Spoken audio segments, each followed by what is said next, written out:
Call it fate or call it just pure luck. At the same time, state troopers and rescue crews were recovering a body from Turnagain Pass. Nearby, an avalanche hit and its victims made it out alive. And good evening. Thanks for joining us tonight. I'm Julie Talley in for James Sears. The final hours are winding down this Christmas Eve, and time to get the perfect gift is running out. That's right, Bob and Christina. The Anchorage Assembly has a long night ahead of them. Assembly members will be considering more than a half dozen general obligation bonds, and almost all of them have the potential to raise the tax cap for homeowners. Very intense ride in the belly of this C-17 Globemaster III. Now we want to find out how this plane would measure up had it been a real-life combat exercise. DNR Commissioner Tom Irwin talked about the proposal in detail today. The highest court in the country took on the long-running battle this morning between the plaintiffs and the big oil giant. And today we found the victims' fight for the $2.5 billion still remains strong. I don't know what was going through my mind. I was terrorized. With his hands shaking, 47-year-old Barry Jack talks about a week of fear he will never forget.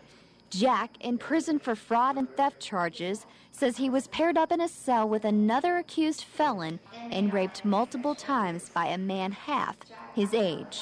The stuff started the first day that he moved in.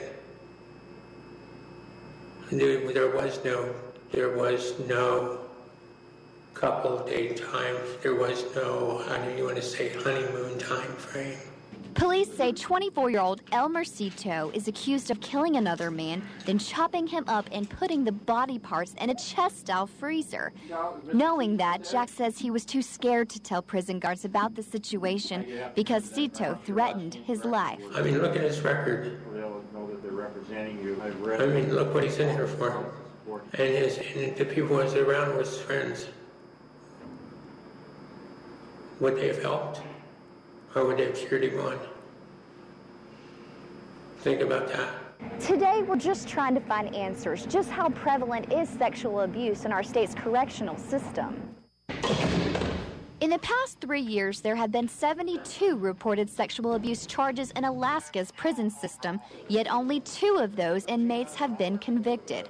So with this recent case, we asked the Anchorage Correctional Complex if security measures have changed in order to better protect its prisoners, and the officials said no. The measures that we take in terms of protecting prisoners are consistent.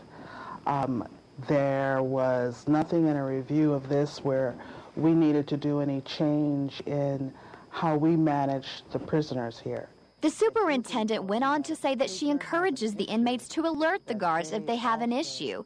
Although it took Jack a few days to come forward, he knew he had to, or the abuse would continue. In Anchorage, Julie Talley, ABC Alaska News. We got a toe out, guys. Yeah. Okay, we'll watch it. So if you can take the feet, it will keep it closer to his body. A bird bath is in order for more than 24 of Kodiak Island's bald eagles. I'm just going to hit it real quick with a bit of soap. Smothered in fish oil, the birds are in the process of recovering from a disastrous dive into an uncovered truck full of fish guts.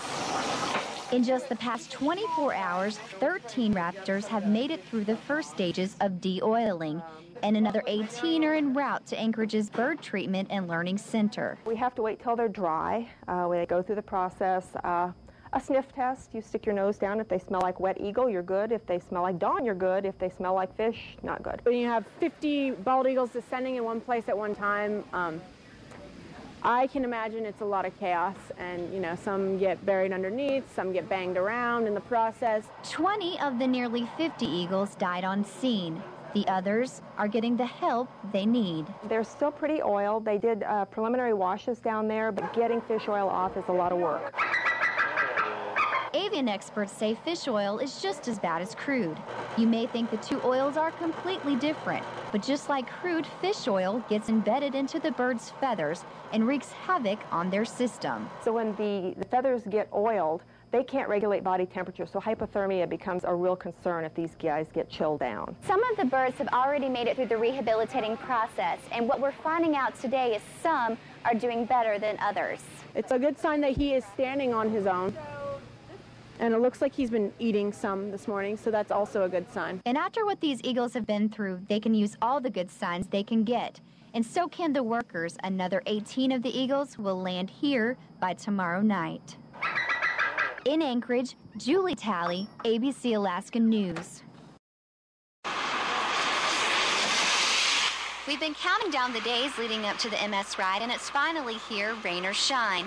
Saturday morning, I joined 138 cyclists in suiting up from head to toe to start our trek from Granite Creek to Resurrection Bay.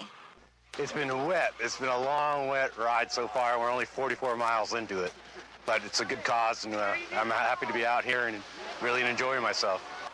The reason we're all here is to start to finish multiple sclerosis. MS is an unpredictable and sometimes devastating disease without a cure. That's what all of this is about, is, just trying to raise the funds to help people discover a cure. That's the reason we're all here. Although we were raising funds to fight a good cause, we also battled the constant companion of rain and trying to keep our balance when sharing the road with everything from motorcycles to tractor trailers. It's not the rain or the wind or even the distance that has been tough. The most difficult thing for me has been the hills. And just like with multiple sclerosis, it's an uphill battle. The symptoms come and go, they're unpredictable, but the bottom line is you have to keep going.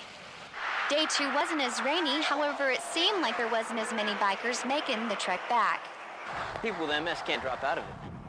They got to deal with it and continue to deal with it every day, so the simple mental and physical challenge of completing a ride like this, that's why we do it. I had 3 miscarriages, which really set off my MS big time in 06. And so I really struggled through that year with vision problems, with coordination problems, with speech problems, even swallowing problems. Rain, wind, and exhaustion didn't stop us from finishing the bike tour. After 126 miles, we've beaten the odds. Our 2-day fight is over. But the struggle continues for others, and with this finish comes the hope that many more battling MS will be able to finish their ride too.